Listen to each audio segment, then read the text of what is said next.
In Lesson 5, we are going to do solving equations and inequalities by graphing. However, in this part of the video, we are only going to do equations, and we're going to save inequalities for a different video. You'll see up at the top of your paper room to write 3 steps, and we're going to consider this equation as we're doing it. So we're going to solve the equation negative 3x plus 20 equals 5. And we're going to do that by graphing. So the first step, you're going to split this up into 2 separate equations. Y1 is going to be the left side, and you're going to type that in your calculator. Y2 is going to be the right side, and we're going to type that in the calculator. So Y1 is going to be negative 3x plus 20, and Y2 is going to be 5. All right, then we're going to graph it. Here's Y1 right here, negative 3x plus 20. That's my vertical line. You can see the y-intercept here at 20. And my slope is negative 3, down 3 over 1. And then y equals 5. Remember, when we have just a number, that's going to be a horizontal line. So you can see y2 right here, y equals 5.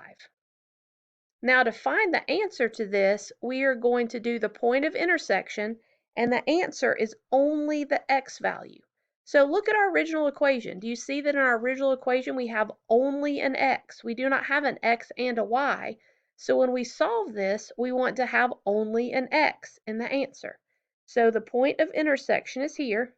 The calculator is going to tell us that this is the point x equals 5, y equals 5, and the answer that we want is this. We're just going to ignore the y equals 5 part, and the answer is going to be x equals 5, because you can see we only have an x in our original equation.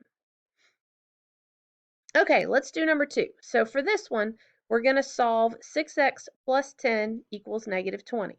I'm going to type it in my calculator, y1 on the left side and y2 for the right side.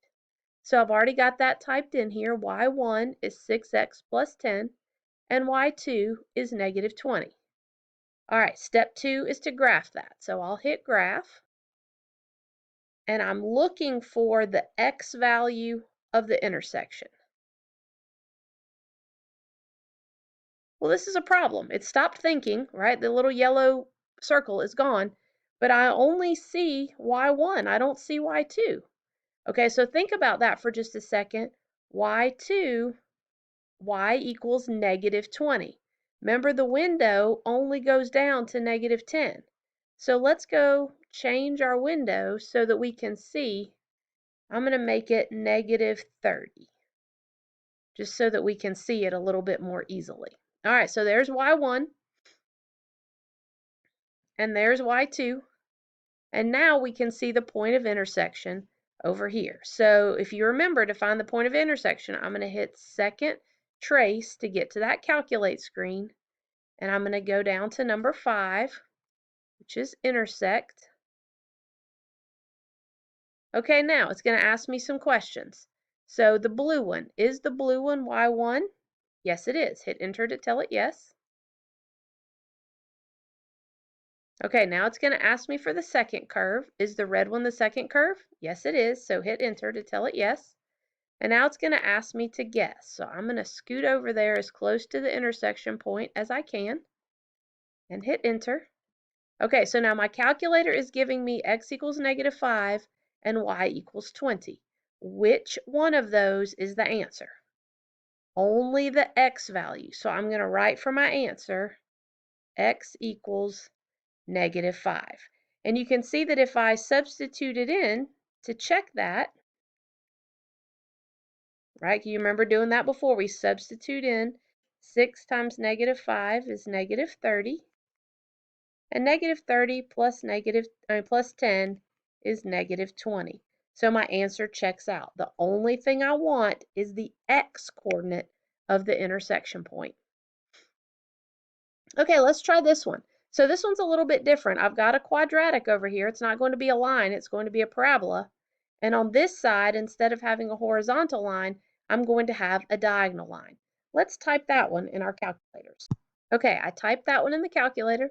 You can see I've got the left-hand side here in y1, and I've got the right-hand side here in y2. All right, so I did that. Now I'm going to graph it. Well, I'm going to go back to our standard viewing window, And I'll adjust if I need to from there. So there's y1, there's our parabola. And there's y2, there's our diagonal line. Okay, so now do you notice that there are 2 points of intersection? That means that this one is going to have 2 answers. So let's do second, calculate, and then like before, I will go down to number 5. All right, is the blue one our first curve? Yes, it is. Is the red one our second curve? Yes, it is.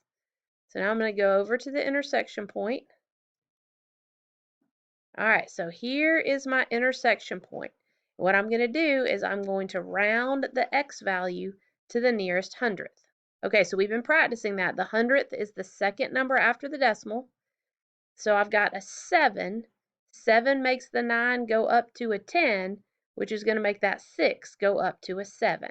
So my first answer, x equals 0.7.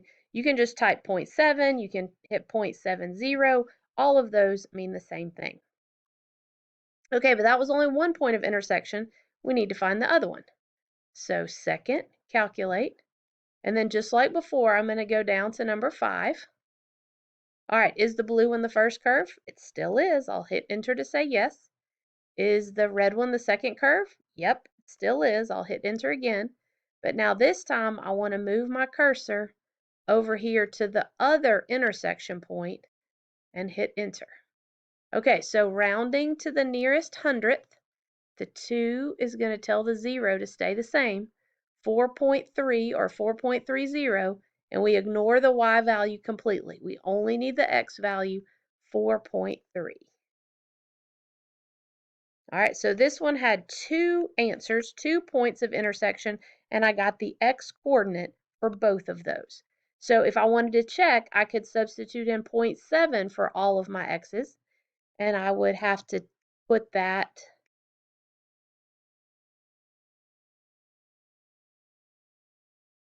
right? I'd have to evaluate both sides of that and make sure it turned out to be correct. And then totally separately from that, I'm going to go in and put 4.3 in place of all my x's. And I would have to evaluate both sides of that and make sure that everything checked out properly. But since I have 2 different answers, I would have to check it 2 different times. Okay, let's do this one. So this time I've got an absolute value graph, and we've been doing some absolute value graphs with our stretches and shrinks, and those are V's. And then over here, I have a diagonal line. So step 1, what is step 1 going to be?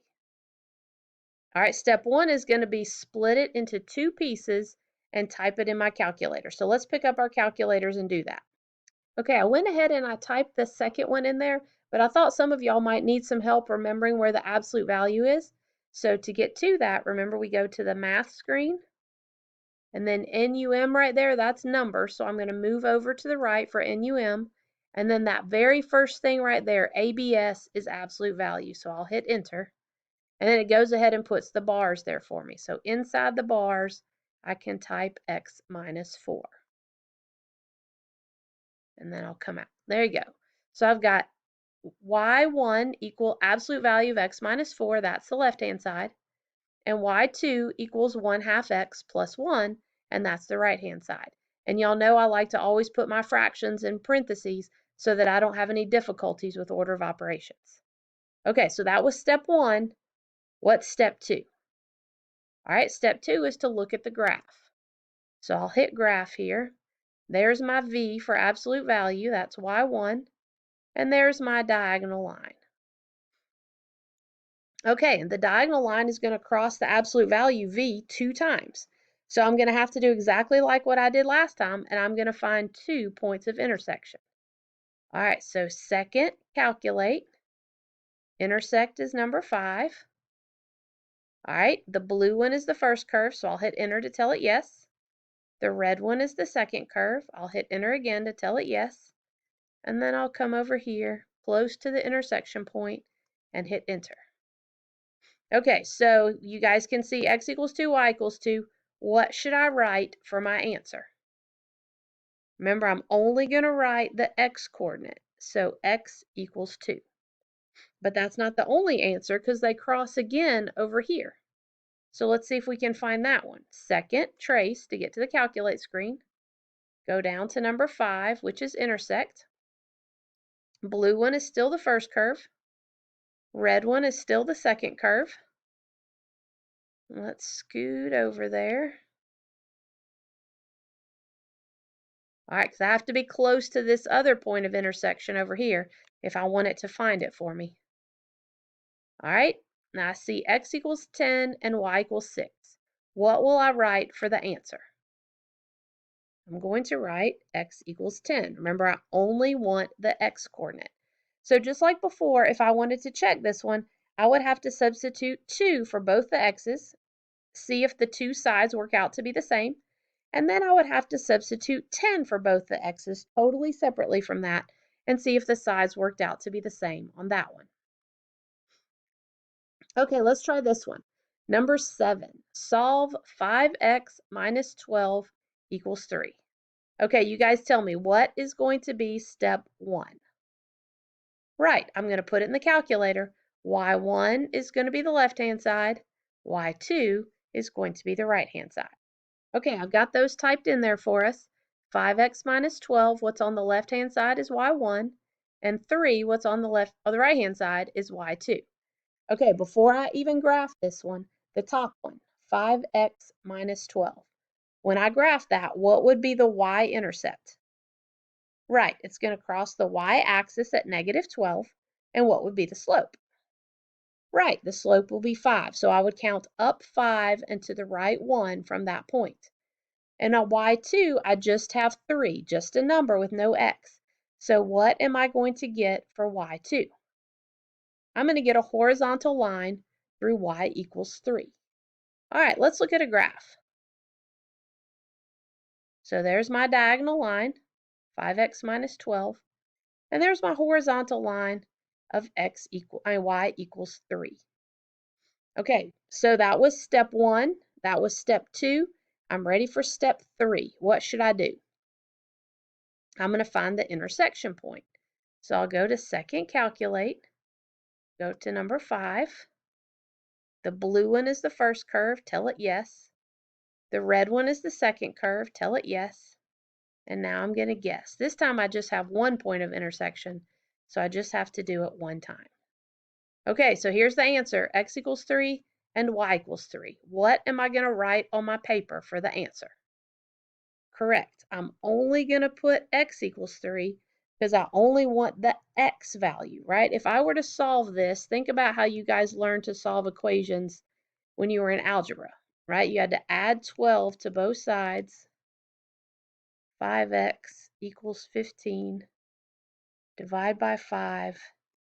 X equals 3. I should get the same answer no matter what solution method I use.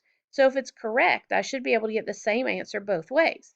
So notice that when I do this, I only get an x value. I do not get an x value and a y value, only an x value. And the same thing is going to be true when I do it by graphing because I'm getting the same answer. The answer will be x equals 3.